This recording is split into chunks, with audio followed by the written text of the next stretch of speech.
Il était une fois, dans les temps anciens, un homme au bon cœur que Dieu avait béni de 2 filles. Elles étaient la prunelle de ses yeux.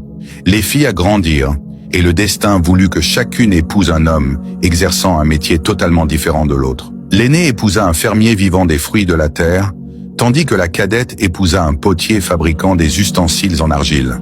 Les jours passèrent, et le père, nostalgique de voir la chair de sa chair, décida de rendre visite à sa fille aînée, l'épouse du fermier, pour s'enquérir de sa situation.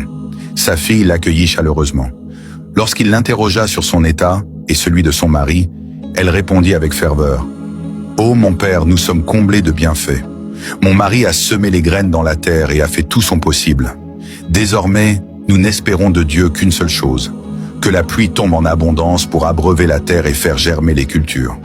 Prie donc Dieu pour qu'il nous accorde la pluie. » Le père fit ses adieux à sa fille aînée en lui promettant de prier pour elle, puis se dirigea vers sa fille cadette, l'épouse du potier. Elle l'accueillit également avec joie. Lorsqu'il s'enquit de leurs conditions de vie, elle répondit avec enthousiasme: « Ô mon père, mon mari a travaillé dur et a fabriqué une grande quantité de jarres et de poteries.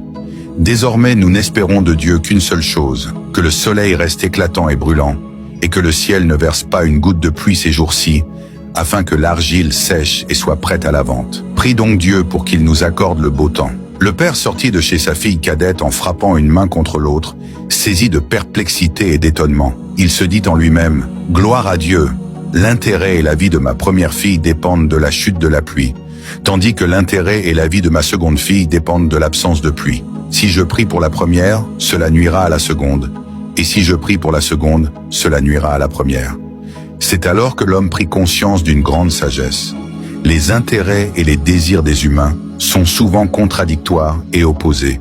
Ce qui profite à l'un peut nuire à l'autre.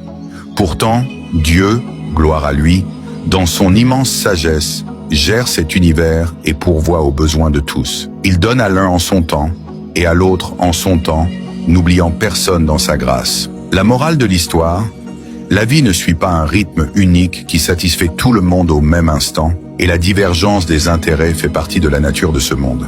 Ne t'inquiète donc pas si ce que tu désires tarde à venir, car la providence divine est bien plus vaste que nos désirs limités.